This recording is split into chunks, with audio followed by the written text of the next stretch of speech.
Hey everybody, welcome to the channel. I'm going to be playing a quick draft of Theros Beyond Death today. This just came out on Arena yesterday. They replaced the Kaldheim quick draft with it, which I'm pretty happy about because it was not great for me trying to do Kaldheim. It's a very difficult limited set anyway because it depends on a lot of high drafting of snowlands, and there's a lot of 5-color payoffs as well. So I'm going to play Theros instead. Opened up a decent pack here, actually. There's quite a few cards. The first 4 cards are all decent in their respective colors. Dryad obviously is great for just any kind of green Stompy deck, and being able to fix your mana as well.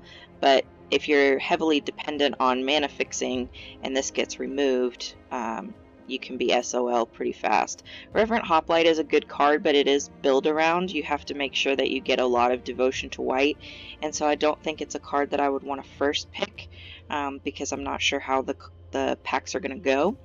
Illyrios can be a decent card in blue, but I am not a very good blue player. I'm not great at control and tempo type of decks. I'm usually better at either aggro or mid-range decks. Anax is a great card in red. I haven't actually played a lot of red in Theros.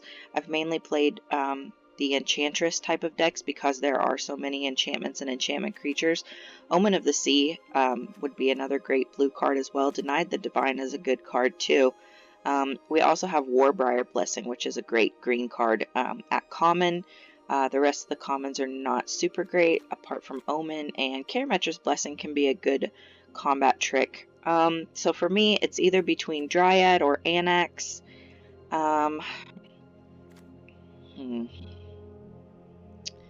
think I'm going to take Dryad just because it can mana fix, and we'll see what else we get. So we have Warden of the Chained, which is a fantastic payoff for the Gruul deck. It's pretty much the only payoff for the Gruul deck in terms of gold cards anyway. That is the Signpost uncommon for the color pairing. Phalanx Tactics could have been decent for Reverend Hoplite if you're managing to get a lot of tokens out and go really wide. The Blight Breath is a very good card at common. However, you have to be heavily devoted to black for that to work. There are a few other decent black cards here as well. Lampad is a good card. I don't really love any of the rest of the cards. Nexus Wardens can be okay, but again, it's more of a build around. You have to make sure you have a lot of enchantments. Warden of the Chained is going to kind of commit me a little bit more to Gruul. So it's a little bit of a chancy card, but I really like it as a card. Okay, so another black payoff, Drag to the Underworld, can be a great removal card. Mire Triton is decent. Omen of the Dead is not the best Omen card in the set, but it's okay. Staggering Insight for the Azorius Enchantress deck. Not much for us here, unfortunately. We have Hyrax Tower Scout, which is just kind of a filler card. Oread of Mountains Blaze is not something I would ever want to play. Incendiary Oracle, again, just kind of a meh card, and Plummet is more for the sideboard. So I don't love any of these cards, to be honest. I guess I'll just take a Scout, although it's very much filler at this point. So we're seeing a lot of good blue cards now. Sea God's Scorn is a little bit expensive, but it can be good game ender. If you have several creatures on the board and you guys are kind of at a board stall, you cast this, bounce 3 of their creatures back to their hand, and then they're pretty much screwed. We already have something that we don't really need. Soul Guide Lantern, I don't love it as a card anyway. It's basically just pay 2, draw a card. Memory Drain can be a really good card for blue. I guess I'll take a Nyxborn Colossus. It looks like we're pretty much green. Relentless Pursuit is okay. Unknown Shores for mana fixing or mana filtering. I think I'll just take the Colossus. Okay, so we have Escape Velocity, which is okay. Impending Doom is pretty good. If you have the right creature to put it on. If we put that on a Nyxborn Colossus, for example, holy crap, it's going to be really hard to kill that thing with 10 toughness, but it can get stuck in my hand if I'm waiting to put it on something that's decent. Don't need Traveler's Amulet since we have Dryad. Thrill of Possibility is actually better than it seems. If you did have something stuck in your hand like Impending Doom, for example, get rid of that and get 2 other things. We also have Skull of Grove Dancer, which is definitely for the Golgari self-mill deck. However, it is an enchantment creature, so if we pick up another one of those green creatures that care about enchantments that we passed up in the first couple packs, that could be a good card for that. But I think I'm going to take Thrill of Possibility. Alright, we have Furious Rise. We're definitely going to be trying to get creatures with power 4 or greater for Warden of the Chained. So that is probably the pick here. Flicker of Fate would have been good for the white devotion type of deck. Another Lampad. We have Stampede Rider, which also cares about having creatures with power 4 or greater. And Wrap in Flames, which is okay. But I'm going to take Furious Rise here.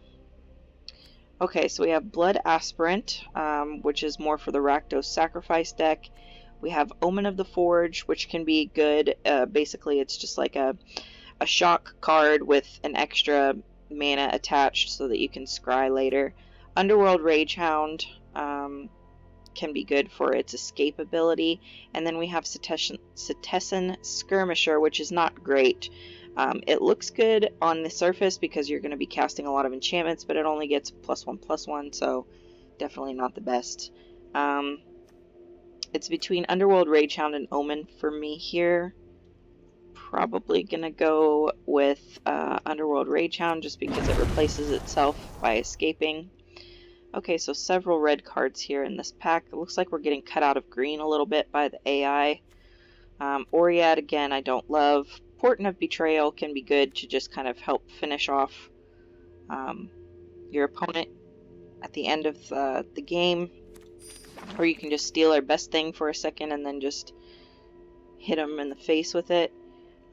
So Arena Trickster is geared toward the Izzet deck, obviously casting spells during our opponent's turn. Could take another Portent, but they're pretty expensive, and I'm a little light on creatures right now. Alright, so there is the Nexus Wardens. It's going to let us gain a life. I guess we'll take an Incendiary Oracle, though I don't love it. Final Flare is a fantastic card, and at common, definitely one of the best commons in the set.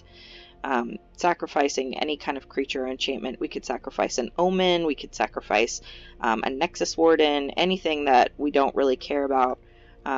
Dealing 5 damage to a creature for 3 mana is great. The Grave Dancer probably not playable, and Wrap in Flames is probably not something I'm going to be running either. Wow, Ashiok's Erasure. I love this card. Not in limited so much because generally the opponent is not going to have multiples of a problematic spell. I just love that card in general. So we have Wolfwillow Haven for a bit of ramp. We have Cetizen Training, which I like, being able to draw a card. Elysian Caryatid. This is a card that was really hyped in the beginning of the set and then kind of fell off a little bit afterwards. Again, it does care about having 4 or greater creatures, which we are going to try to do, but I think I like Cetizen Training here. It's card draw, and it's going to give our best thing Trample, which is most likely going to be the Colossus at this point. Siona is fantastic for the Selesnya counters deck. Laganaban Storyteller is a pretty good card also. A lot of good white cards in this pack. Unfortunately, we're not running white. I'm going to take the Chimera here. I think it's just a fantastic card. Being able to escape it and create a 5/2. It is a little bit expensive. You have to exile 3 other cards from your graveyard, so if this dies, early in the game, you might be stuck for a little while, but it is a creature with the power of 4, so it's going to trigger all of our payoffs for that. Warden of the Chained, for example. And if we pick up another Caryatid, we can add 2 mana instead of 1. Alright, we have Clothis' Design. Creatures get +X until end of turn, where X is your devotion to green. We have a decent amount of devotion to green. I think actually the majority of our permanents are green, whereas our sorceries are red at this point. That's probably the pick because the rest of these cards are not great. Nothing I would really want to take. Okay, Cling to Dust is fantastic for the black deck. We maybe should have gone black here because I'm seeing a lot of good black cards, but kind of we're committed to that. I mean, technically, if we played a Dryad and it stayed on the board, we could play anything because all of our lands are every land type, but I think that's extremely unlikely.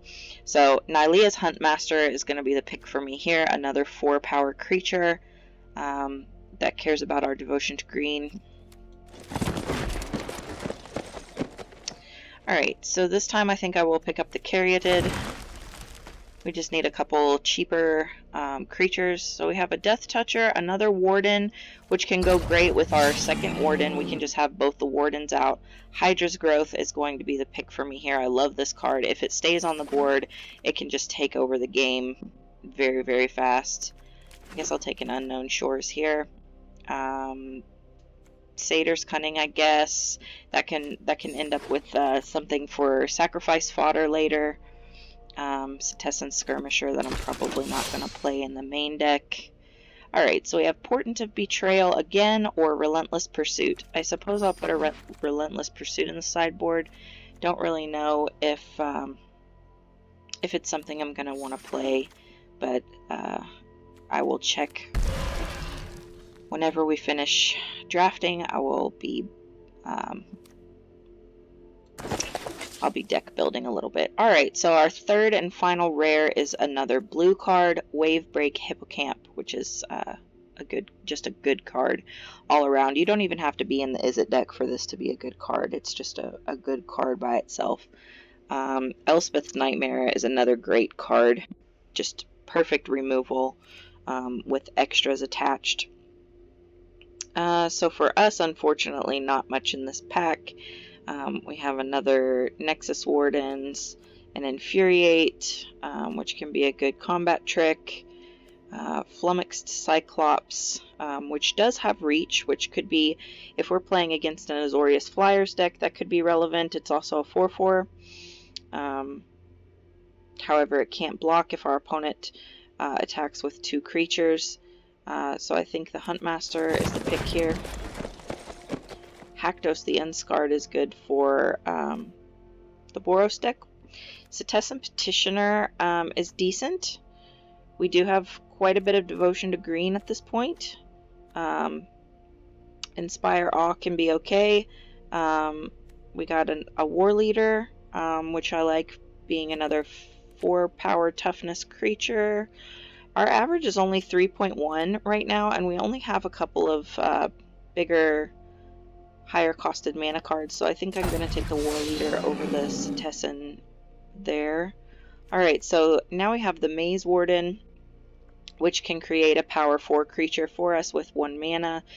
And also, whenever another creature becomes the target of an ability of a land you control, named Labyrinth of Scophos, Scophos Maze Warden can fight that creature. Unfortunately, we don't have a Labyrinth of Scophos, and that's very, very, very situational.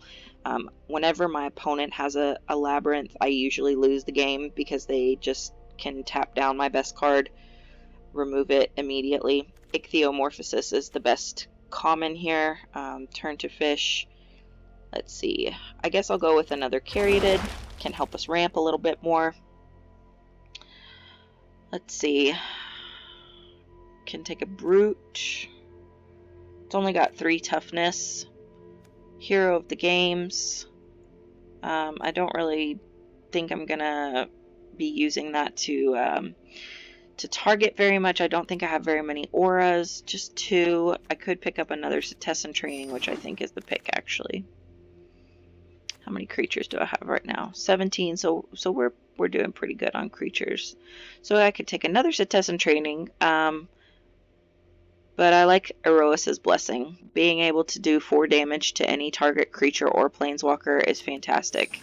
The +1/+1's just an added bonus. Okay, so we have Heroes of the Revel. Create a 1/1 red satyr creature token. Do we already have a Heroes of the Revel? Oh no, we got Irreverent Revelers. That's what I was thinking of. Which is another 4/4 that just makes another token. I might want to take Altar of the Pantheon. Not for the mana, but because of the devotion, because we do have some things that care about our devotion.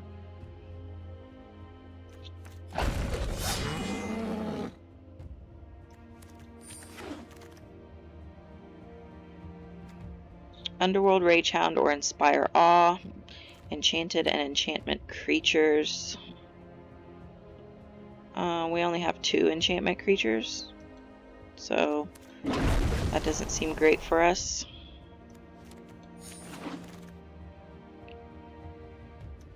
Alright, we'll take the hero of the games now. Alright, now it's time to deck build. Let's see, we need to cut 10 cards.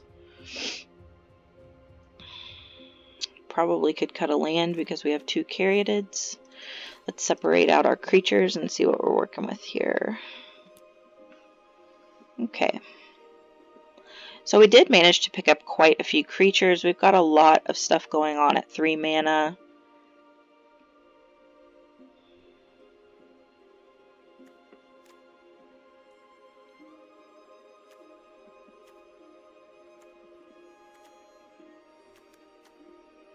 For our final flare, I like having the Satyr tokens, but we do have Heroes of the Revel, which is going to create a token for us. And we can sacrifice the Caryatid later in the game too, whenever we don't need the mana fixing anymore, or the mana ramp anymore.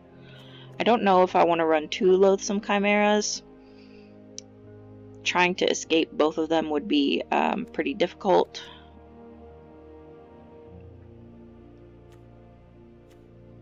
Might cut the Revelers here. Incendiary Oracle isn't really anything I care about too much. Alright, now let's look down here. Actually, the majority of our creatures are green. So having our devotion to green enhanced by the Pantheon is going to make Kloth's design a great game ender. Probably can cut Unknown Shores.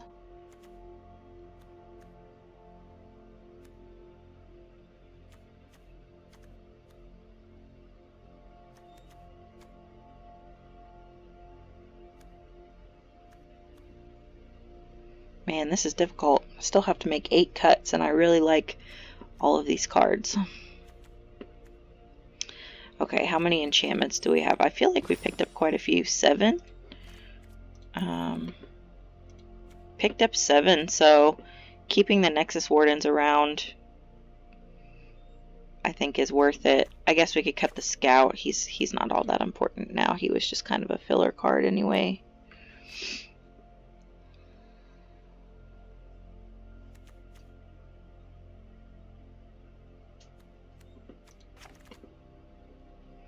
I cut 1 Ragehound because having multiple creatures to escape, they become less and less, the escape becomes less and less good when that happens.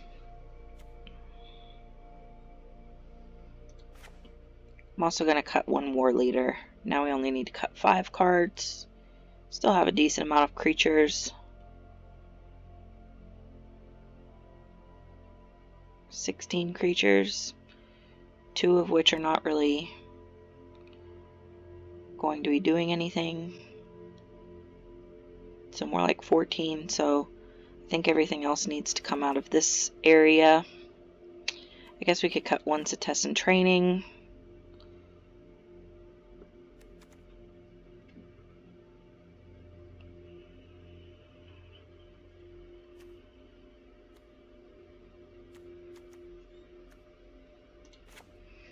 We could cut the Portent. We're not really trying to trick our opponents or do anything fancy, just kind of smack them in the face with all of these great 4-powered creatures we're going to have.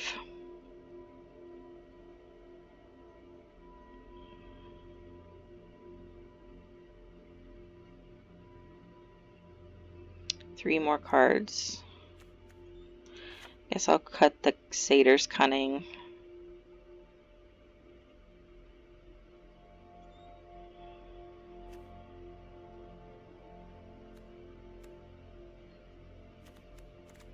Oh, I hate it when this happens. I can't see all what my cards do.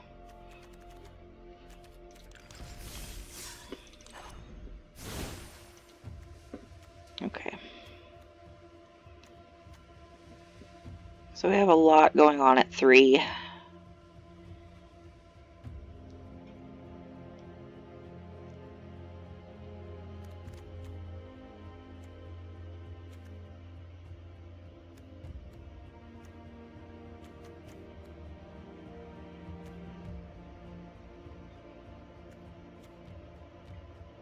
I guess we could cut the Trickster because we're really not going to be casting anything on our opponent's turn at all.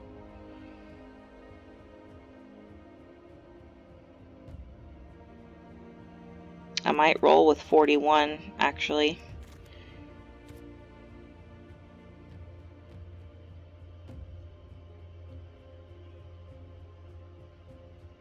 And I think I'm going to do one less mountain and one more forest.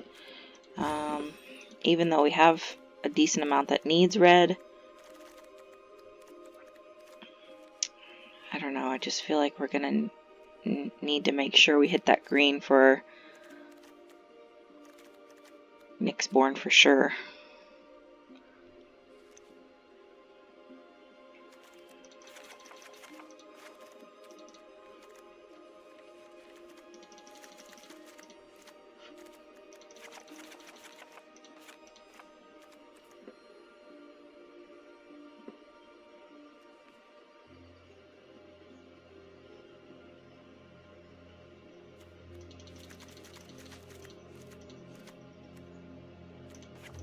I guess I will go 8-9.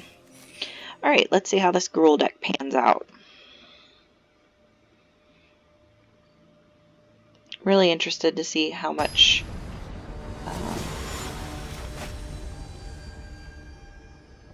how often we can cast Warden of the Chained and how well it's going to pay off for us. Alright, so we do have Warden of the Chained in our opening hand, as well as Loathsome Chimera, so we'll be able to attack with it. No Caryatid, sadly, even though we have double of them. Klothys' Design is our game ender, so kind of sad that that's stuck in our opening hand, because it's just a dead card for quite a while.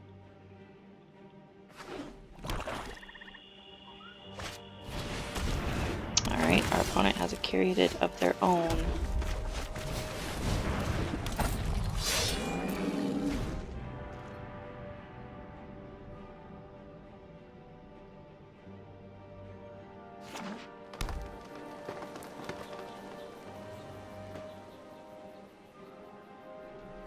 So we can either Hydra's Growth the Warden of the Chained,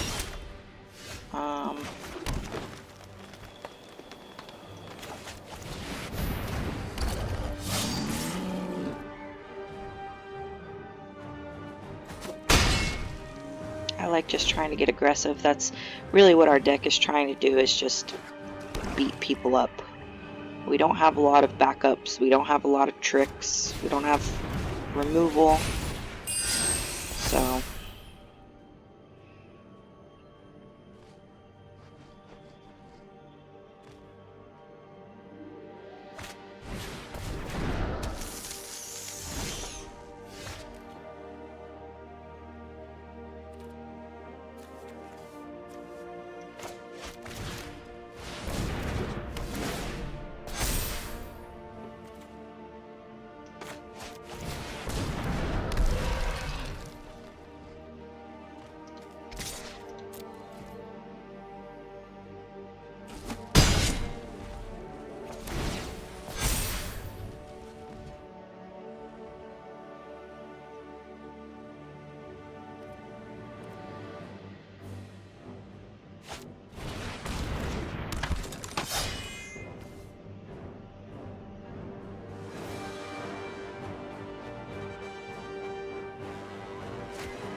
Tess and Petitioner worked out for them very well.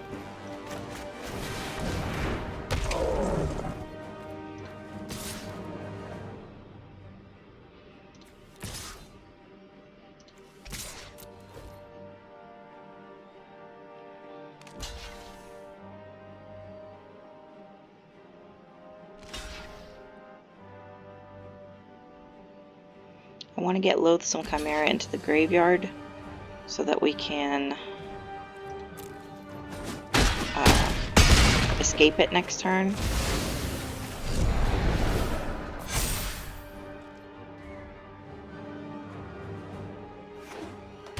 Unfortunately, that Nexus Wardens is just going to be a great blocker pretty much forever. I doubt they're going to attack with it.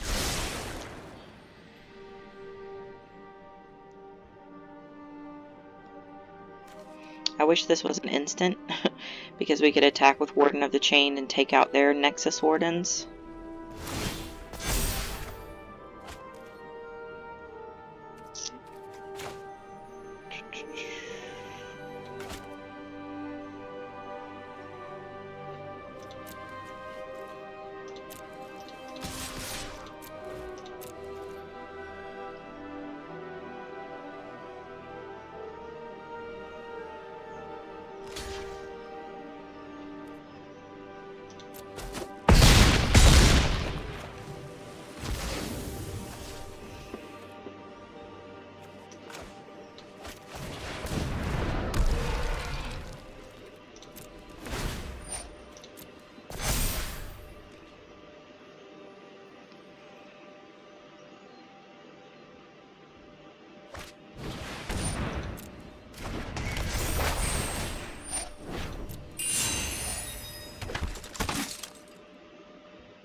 Alright, so our opponent realized that they're never going to be able to outrace us with our Hydra's growth on the Warden. I was really sad too, because I was going to play Clothes' Design and just smash them.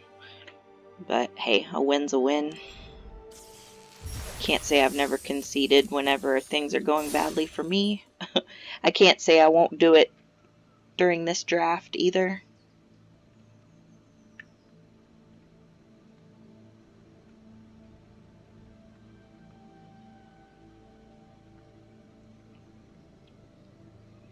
So that game went pretty well. I like the Stompy type of deck.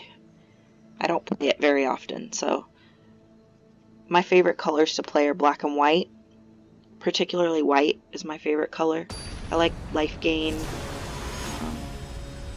I like enchantments.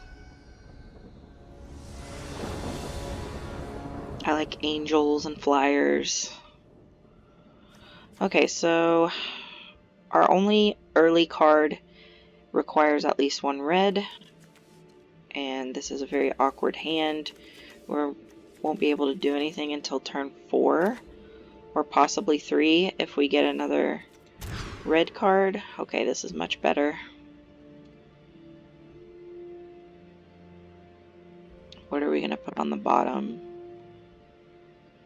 Probably a mountain. I guess I could put the Huntmaster on the bottom.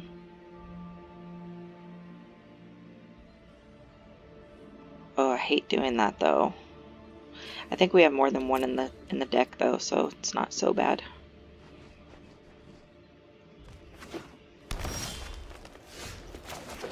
Should have put a mountain on the bottom.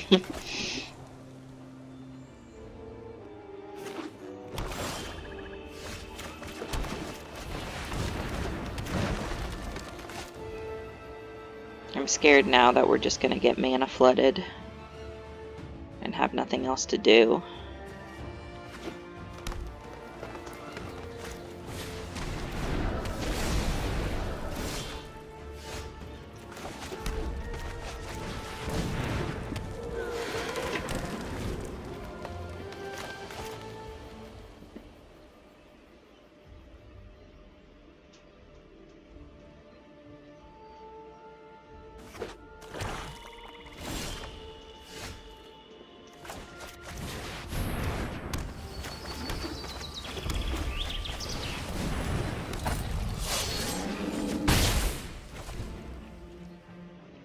Well, we have managed to very successfully ramp.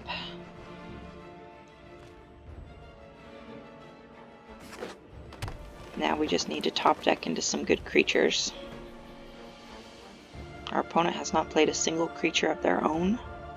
They might just be very, very removal heavy. They might have a lot of enchantments, although on green-black you generally want to be self-mill, and I haven't seen any of that going on either. Not really sure what they have going on over there. I could kill the Forerunner, but I don't really want to.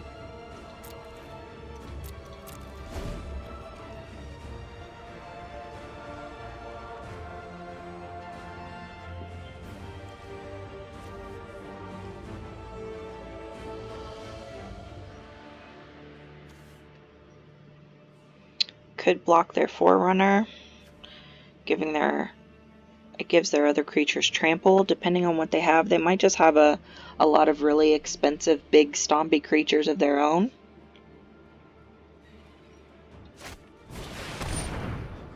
Yep, there's one. And it's gonna get indestructible, so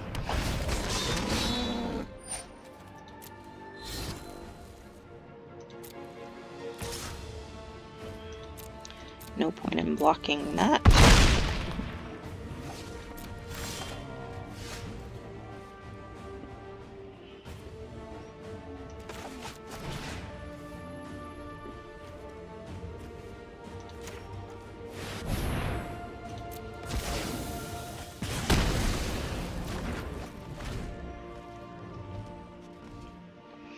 Now we can just trade if they attack in with the Forerunner.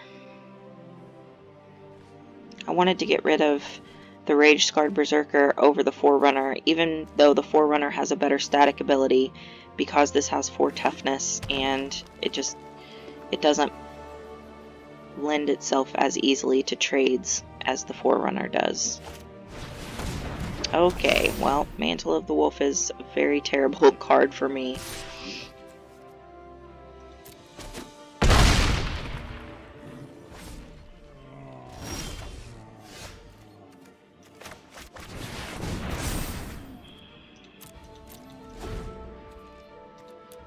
Alright. That one just didn't go our way. We got a lot of lands very early and not much else.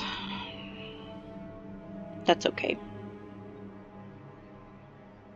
Bottomed the wrong card after the mulligan and then just got flooded out a little bit.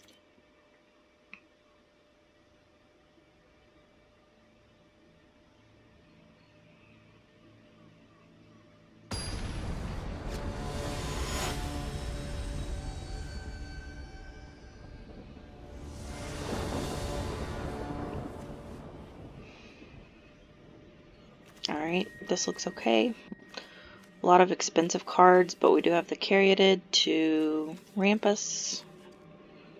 Don't love this hand for sure, but at least we have one of each color and a mana dork.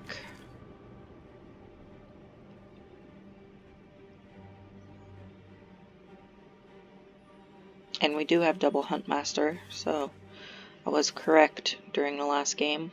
And I was questioning myself there a little bit.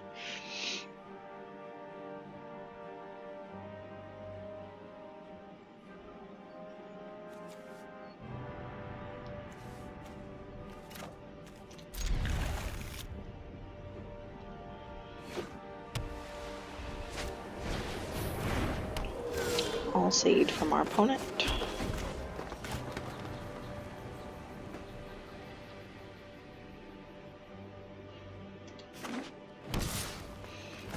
And a forest.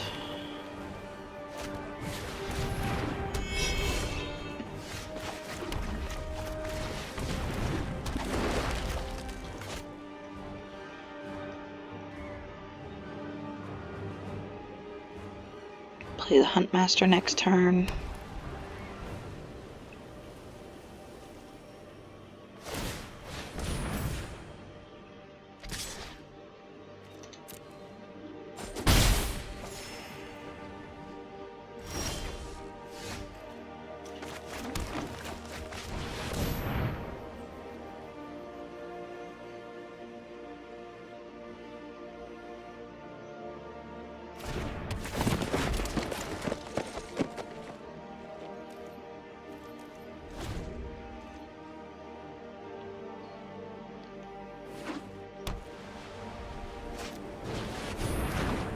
Sun Main Pegasus.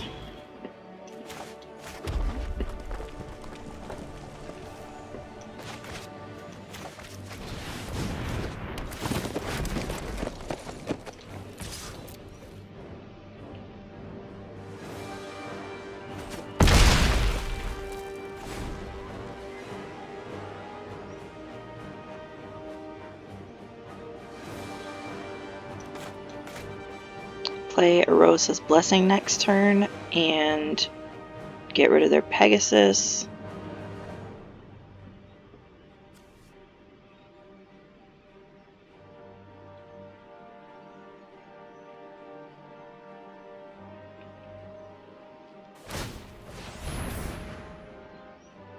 Okay.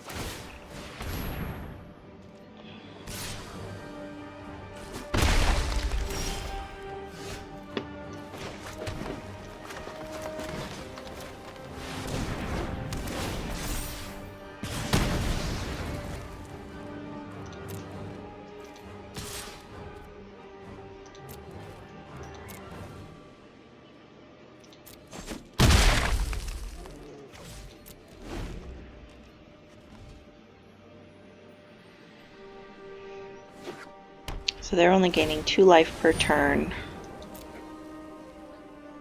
with their Pegasus.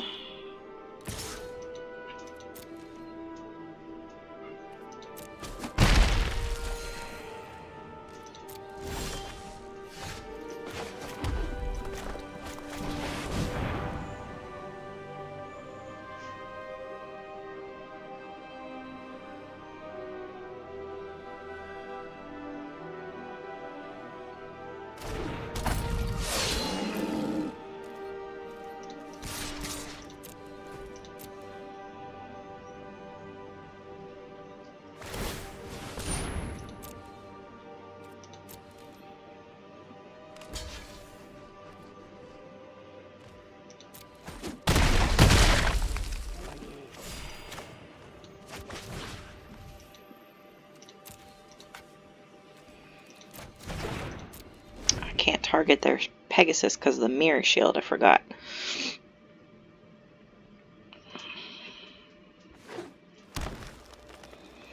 But I can give the War Leader Menace.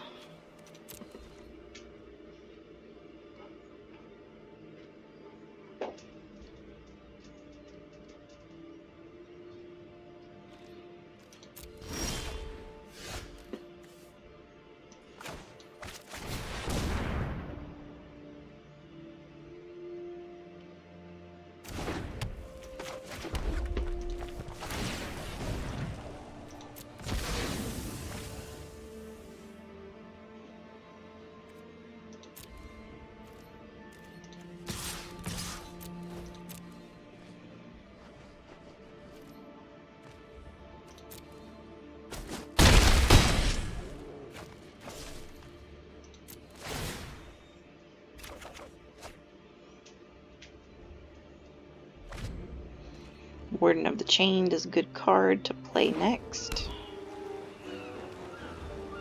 Not really sure what else our opponent has going on over there, but they need to come up with an answer pretty quickly.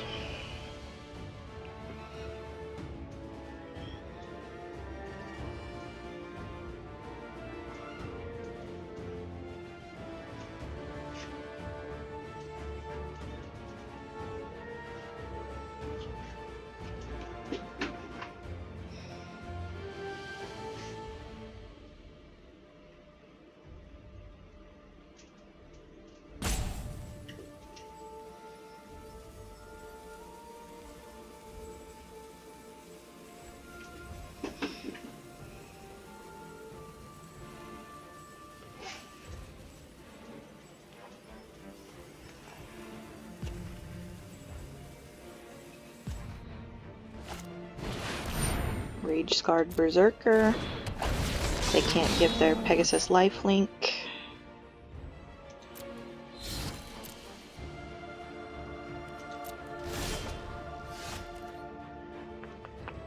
Okay. Let's see what we want to do here. We're going to attack with everybody.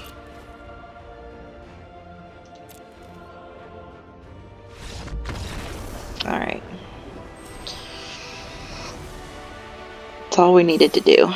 Alright, I will be right back. Have to run to the restroom.